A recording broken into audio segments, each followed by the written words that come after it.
This is another podcast from Alpha Business Media. Welcome to the Deep Dive. Today we're taking a closer look at technology and tourism in a place, well, known for its stunning beauty and culture, Nepal. Our mission in this deep dive is to unpack a specific source. It's an analysis titled Smart Tourism in Nepal, which AI solutions, VR technologies, and mobile applications really help attract customers and improve service, and what remains an expensive toy. So we really want to cut through the hype, figure out, based on this analysis, what tech is genuinely helping Nepal's tourism right now, and what might be, well, more flash than real-world function. Yeah, it's a really timely topic, isn't it? Especially when you think about how much traveler expectations are shifting right now in 2025. The analysis points that out. And Nepal has this unique draw, those incredible Himalayan peaks, the culture. And the big question is, how does technology fit? How can it enhance things without changing what makes Nepal, Nepal? Okay, let's unpack this then. The analysis starts by setting the scene globally. What are the big smart tourism trends happening worldwide according to this source? Well, it flags the main players. AI, VR, AR, that's virtual and augmented reality mobile apps, and IoT, the Internet of Things. The main idea is using these technologies to improve, well, pretty much all aspects of travel, from planning right through to the experience itself. Got it. So things like AI maybe suggesting where you should go or stay based on what you've liked before. Exactly. Personalization is huge. AI making recommendations based on your interests.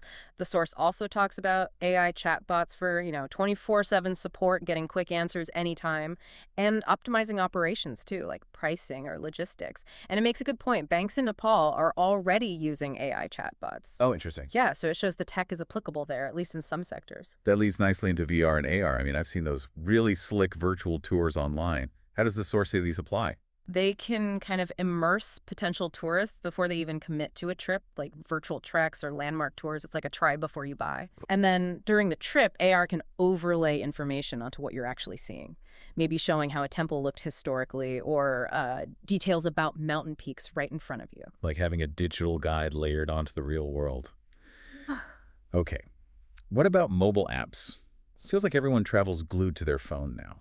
They've definitely become essential travel tools, universal assistants, really. The source talks about all-in-one platforms for planning, booking, navigation, and crucially, offline maps for those remote areas. That's vital in Nepal, surely. Absolutely. Plus, finding local services, leaving feedback. It emphasizes that Nepal's mobile penetration is incredibly high, like 132% in early 2025. Wow. So apps are seen as extremely promising for making travel simpler, safer, and just, well, better. And the last one, IoT and smart infrastructure, like smart hotels or smart cities. Yeah, automating things in hotels, lights, temperature, or managing traffic, monitoring the environment in cities, even safety sensors on trekking routes. The source sees this as relevant for improving comfort and safety, particularly in popular spots like Kathmandu and Pokhara, and maybe on the trails too. So if you connect all this, these global trends show what's possible technologically, but the key question this analysis really digs into is which of these are actually working on the ground in Nepal in 2025 and which are still just, well, expensive toys for now. Right. That's the million-dollar question, isn't it? Yeah. Let's dig into that second part, the Nepal-specific reality. What does the source say is really bringing benefits right now? Okay, so the analysis seems pretty clear on this. The most impactful technologies currently seem to be digital payment systems and online booking. It really highlights significant growth in people using local platforms like eSewa and Kulti. Those are digital wallets, right? Exactly, digital wallets and mobile banking for tourist stuff. And alongside that, more businesses are actually offering reliable online booking, finally. So just the basic convenience of paying without digging for cash or booking your hotel online easily, that's a clear win. Simple, but effective. Absolutely. It's about convenience, speed, security, and it helps businesses reach way more people. The analysis sees great prospects for integrating local and international payments even more smoothly down the line. Okay, so payments and booking are big wins. What else is working well? Mobile apps specifically for tracking and navigation, especially for trekking. Now, while many might be international apps, some local ones exist too. They provide maps, GPS, weather info, safety details. That sounds incredibly practical. Increased safety, better navigation in remote, challenging areas. That's not a gimmick. That's genuinely useful. For sure. And the source suggests that a unified official trekking app could be even better. Yeah, I saw that. Something maybe government-backed. Exactly. Maybe adding things like SOS functions linked straight to emergency services. That'd be a game changer.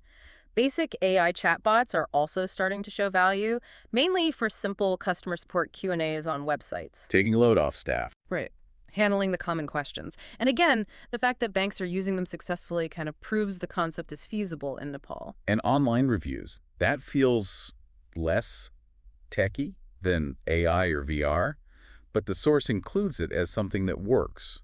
Why? Because platforms like TripAdvisor, Google Reviews, they're actively used by tourists visiting Nepal. And importantly, Nepalese businesses are paying attention now. Ah, okay. So it drives improvement. It adds transparency, pushes businesses to up their game. It's simple tech with a real impact. Okay, so let's recap the workhorses.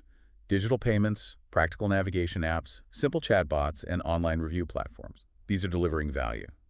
So what does the source put firmly in the expensive toy category for Nepal right now? Well, large-scale VR and AR implementation is definitely one. The source says it's just not mass market yet. It requires significant investment, special skills. Yeah, and the infrastructure. That too.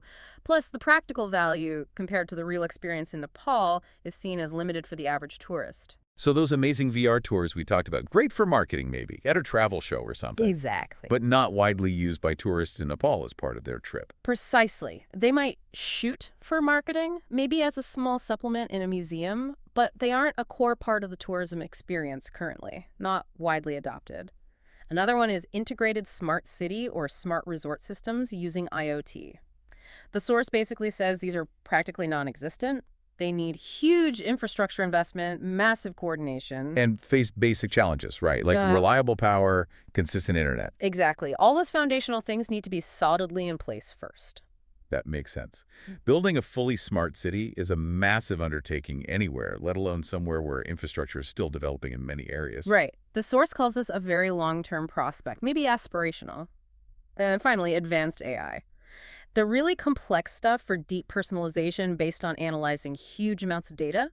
The analysis argues Nepal currently lacks the quality and quantity of data needed for that. And the specialists. And the specialists, yeah. Data scientists, AI experts, plus the funding for these really complex systems, it's just not there at scale yet. So simple chatbots for basic questions work because the tech is mature and the needs are clear. But the sci-fi level AI personalization isn't happening because the foundation's data, people, money aren't ready. It's a good summary. And the sources table 1 lays this out pretty clearly, rating each tech. It consistently tags large-scale VRR, integrated smart zones, and advanced AI as yes, for now, under that expensive toy question. Okay, that gives us a clear picture. So how does Nepal move forward then? Section 3 of the analysis talks about strategies to make smart tourism truly helpful, not just expensive window dressing. Yeah, and the most important one seems to be focusing on solving real problems, tangible issues. Yeah. Things like safety on treks, making it easier to get reliable information, simplifying payments, maybe overcoming language barriers, better navigation. That makes so much sense. Focusing on practical help, clear benefits for the tourist and the businesses. Absolutely. Utility first. And given that super high mobile penetration rate we mentioned. Mobile-first approach. Exactly. A mobile-first strategy is crucial. Apps need to be user-friendly, work offline where needed, that's key, and be available in Nepali and English at least. So it's not just about throwing technology at the problem. It's building it for how people actually use tech in Nepal, considering the local context. Precisely. Public-private partnership is also highlighted as essential.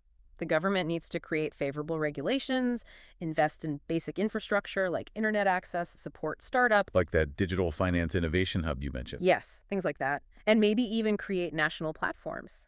Then private companies need to innovate on the services and, crucially, invest in training their staff. Collecting and analyzing data is also mentioned, but with a big caveat, it needs to be done ethically and legally, respecting privacy. Right, using data smartly but responsibly. Yeah, it helps personalize offers and improve services over time if done right. And importantly, improving digital literacy. That seems critical, both for tourism staff and local communities involved in tourism. Definitely. The source notes low overall literacy as a barrier sometimes. If people can't comfortably use the tech, it doesn't matter how fancy it is. That raises a really important point. How do you balance rolling out advanced tech with making sure everyone involved can actually access it and benefit, not just the big players? That's the challenge. And finally, what's the strategy for the expensive toys, VRR, and IoT? Pragmatism. Use them very targetedly, where they make clear economic sense. maybe for specific marketing pushes or particular safety tasks in controlled environments. And start with pilot projects. Test things out small scale. Don't try to implement them everywhere all at once before you know they work and are worth the cost. Makes sense. Don't go all in on the unproven stuff. So the source basically concludes that smart tourism isn't some fantasy for Nepal. It's actually presented as a strategy for survival and growth in what's a very competitive global market. It's about meeting those expectations of modern travelers, right? What people expect in 2025. And the technologies we discussed, some of them, are already proving really useful for specific things like booking, payments, safety. But success really depends on being pragmatic, focusing on those real problems, understanding local specifics, infrastructure levels, digital literacy. The key areas for focus seem to be mobile services, improving that digital backbone, smart personalization using available data, strong state support, and education. And accepting that things like widespread VRR or complex IoT are likely to remain expensive toys for a while, except maybe for niche uses. Ultimately, the goal isn't just technology for its own sake. It's about making travel in Nepal more comfortable, safer, more enriching, and memorable, and ensuring the industry itself develops sustainably. So what does this all mean for you listening? This deep dive into the source shows Nepal is definitely on the path to smart tourism. But it's a path that needs careful steps. Prioritizing solutions that truly help people now, while keeping a strategic eye on the future. It really makes you wonder, doesn't it? How can a country like Nepal leverage technology so effectively to enhance its absolutely unique natural and cultural heritage? Adding convenience, adding safety, but without accidentally losing the very essence, that authenticity, that sort of disconnect people often seek when they travel there. That's the tightrope walk. Well, that wraps up this deep dive into the future of smart tourism in Nepal based on this fascinating analysis. Hopefully, this gave you some valuable insights into what's working, what's maybe not quite ready, and the strategic path forward for tech in Nepal's tourism. We really appreciate you joining us. Remember, the goal here is to help you quickly get well-informed on topics like this. We'll be back soon with another deep dive into a new stack of sources. Until then, keep exploring the world both digitally and perhaps in person.